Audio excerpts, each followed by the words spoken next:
Good afternoon, everyone. Today we're going to be discussing Kazansky Train Station, located in Moscow, Russia. In this video, we challenge the conventional narrative surrounding this building's history and construction. The evidence we are presenting today suggests that Kazansky Station may have not been completed in 1940 as traditionally believed. Instead, it may have been completed hundreds of years earlier by the Empire of Tartaria. The Tartarian Empire occupied Moscow until 1480, culminating with the famous standoff at the Ugra River between Ahmet Khan's so-called Golden Horde and Ivan III's Muscovites. From this point until today, the city would be controlled by the Russians. The fact that many of the buildings of Moscow had previously been constructed by the Tartars during their reign was actually common knowledge throughout the Russian Empire until hundreds of years later when the Soviet Union rose to power. At this point, Tartar architecture and buildings throughout Russian territory were reattributed to Soviet builders. My argument today is that Kazansky Station is one such example of stolen or reattributed architecture. Kazansky Station, a beautiful building and one of Moscow's 9 major railway stations, serves as a vital transportation hub today. Allegedly, its origins date back to 1862, when it was first constructed as a modest wooden structure. However, there are no photographs of this original building or any construction details. The current structure is attributed to the acclaimed Russian architect Alexei Shushev, with construction said to have begun in 1913. Yet again, there are no construction photographs or building companies cited. The building was reportedly completed in 1940,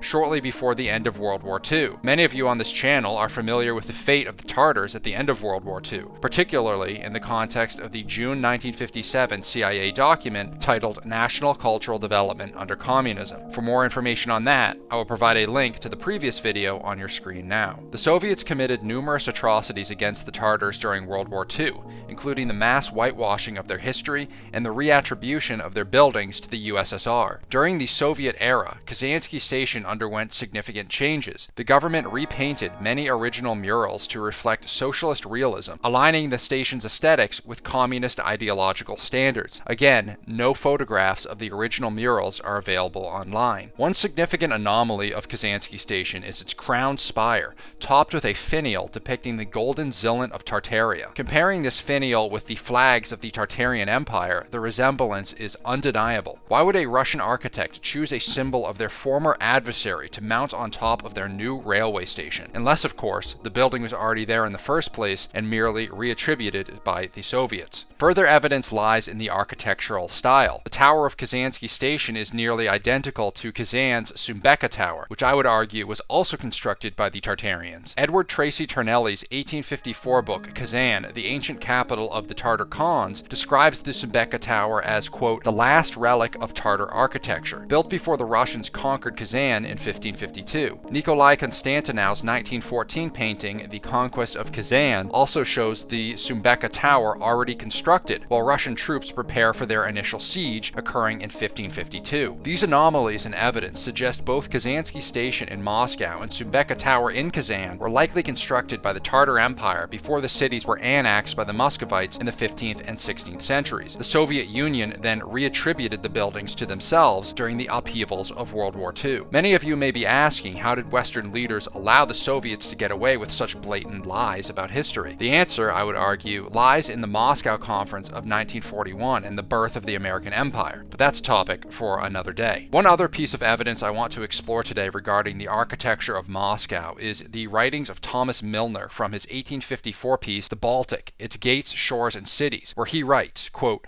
the Russians themselves do not like the place, talking about St. Petersburg. It is not their capital, not an expression of their ideas and tastes. Moscow, with its traces of Tartarian architecture, is their true metropolis, and a better reflection of the spirit of the Tsar himself. In order to fully realize what Milner is trying to convey here, we need to first understand that during the mid-19th century, when this piece was written, the Romanov Tsar, Nikolai I, reigned over Russia. The Romanovs were generally known for their relative religious tolerance towards the Tartars during this time period. This tolerance allowed for a certain degree of cultural integration and mutual respect between the Russian Orthodox Christians and the Tartar Muslim communities. The Romanovs recognized the historical significance and contributions of the Tartars, allowing their architectural styles and cultural symbols to remain evident in Moscow. This integration fostered a sense sense of unity and shared identity within the empire, despite the diverse religious and cultural backgrounds. Moscow, with its rich array of architectural influences, including significant traces of Tartarian architecture, served as a more authentic representation of the Russian spirit compared to the more westernized St. Petersburg. At least that is the point that Milner is attempting to convey in this piece. The presence of structures like the Kazansky Station, with its distinctive architectural features, would have resonated deeply with the Russian people and the Romanov Tsar. The Tartarian architectural elements in Moscow were seen as a reflection of the historical and cultural amalgamation that had taken place over centuries, making the city feel more like home to its inhabitants. However, this all changed dramatically when the Soviets took power in the early 20th century. The Soviet regime was characterized by its rigid ideology and emphasis on a singular, cohesive Russian identity, which often came at the expense of minority cultures and religions. The Soviets aggressively pushed atheism and aimed to homogenize the cultural landscape of the country. This included significant efforts to diminish the history and contributions of the Tartars. One of the most egregious acts of persecution against the Tartar Muslims occurred in 1944, towards the end of World War II, when the Soviet government, under Joseph Stalin, deported the Crimean Tartars in mass. This forced relocation, justified under the dubious accusations of collaboration with the Nazis, resulted in immense suffering and loss of life. The Crimean Tartars were forcibly removed from their homeland and scattered across various parts of the Soviet Union, leading to a profound disruption of their community and culture. The Soviet effort to erase Tartar history extended beyond mere physical relocation. There was a systematic campaign to undermine and obscure Tartar architectural and cultural contributions in cities like Moscow, Kazan, and yes, even St. Petersburg. This erasure was part of a broader strategy to reinforce a unified Soviet identity and suppress any elements that could challenge the narrative of Russian dominance and homogeneity. The Russian people and the Romanov Tsar at the time felt a deep connection to Moscow's architectural diversity, including traces of Tartarian architecture, which made the city feel more like a true home. This inclusivity and recognition of Tartar contributions were integral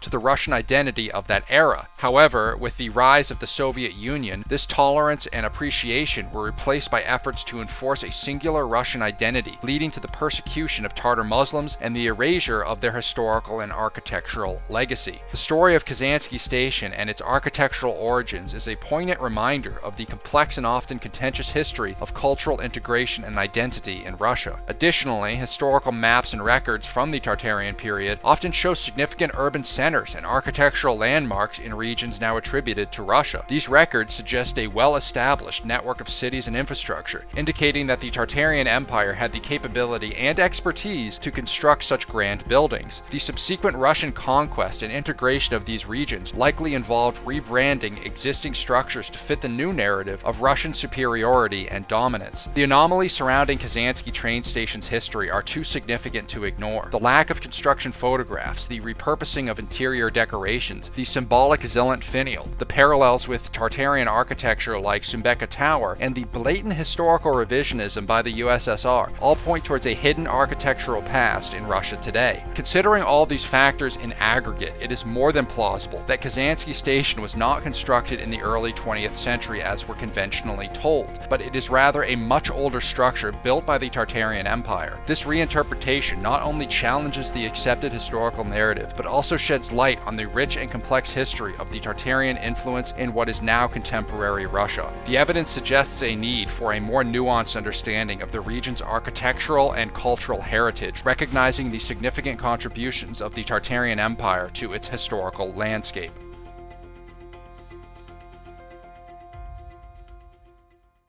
Alright guys, so I have a few links that I wanted to share with you all today. The first of which is the Trotskaya Tower, the second is the Kazansky Train Station, and the third of which is the Sumbeka Tower. So these are three separate structures, but if you notice when I flip through these, their architectural signature is very, very similar to one another, and I believe that this is a mark of Tartarian architecture. So I want to briefly read through the construction and historical narrative of these buildings, the conventional narrative, and just sort of pick apart what we think is real and what we think may be a manipulation of the historical timeline here. So let's jump right into it. This is the Trotskaya Tower. It was allegedly built in 1495 to 1499. Now, Why do I find these dates so interesting? I find them very interesting because we know that Russia was ruled by the Tartarian Empire until 1480. And here's the Great Stand at Ugar River, also known as the Battle at Ugra, was a standoff in 1480 on the banks of Ugar River between the forces of Ahmet Khan of the Great Horde, which was actually, oftentimes referred to as the Golden Horde, but on this channel we know that this horde is actually the Tartarian Empire that has been whitewashed, has been rebranded as a horde, a clearly derogatory term, when in reality this was actually a great empire. This was not a horde of barbarians by any stretch. These were not marauders who were roaming around from province to province in Russia, taxing and terrorizing the good Christian citizenry, as we're told by conventional historians. This was the Muslim empire of Tartaria. And I want to make that point clear. The Tartarians, even though they were widely Muslim, they were known for religious tolerance. When they annexed territory, they allowed the territories that they conquered, such as the Yuan dynasty in China, when they established that dynasty, they didn't say, okay, now you guys all need to be Muslim. You guys all need to adopt Islam. They said, oh, you guys are Buddhist? Okay, that's cool. We're going to adopt Buddhism as well in this region. So they expressed a very high degree of religious tolerance and acceptance within their borders.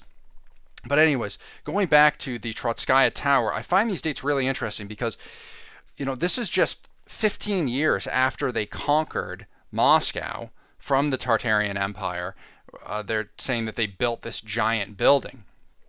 And the same goes for the Church of the Deposition of the Robe in Moscow, which is allegedly the oldest building currently standing today in Moscow. It's in the Kremlin's complex.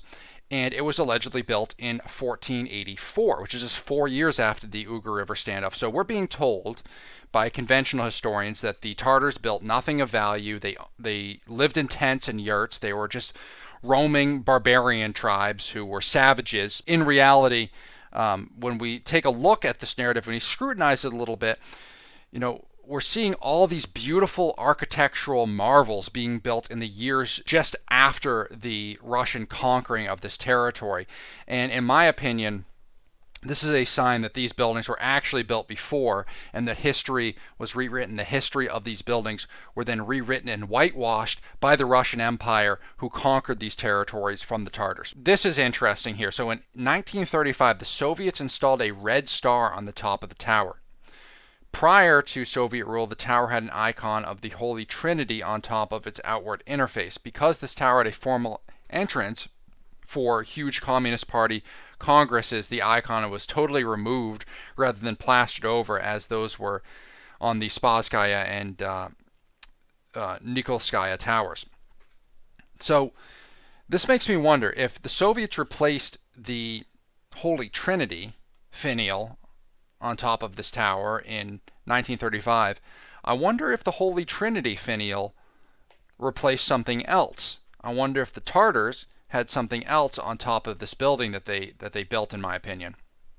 And let's move on to the Kazansky Train Station, because on the top of this station there is a golden finial, as we discussed earlier today, with the Zillant of Tartaria, with the curly tail. Again, this building bears a striking architectural similarity to both the Trotskaya Tower as well as the Sumbeka Tower. And then we move on to the Sumbeka Tower, and this is the one that I think is a really interesting narrative, because they will openly tell you the tower's construction date is enshrouded in mystery. Several scholars date its construction to the turn of the 18th century, when tiered towers were exceedingly popular in Russia, apparently.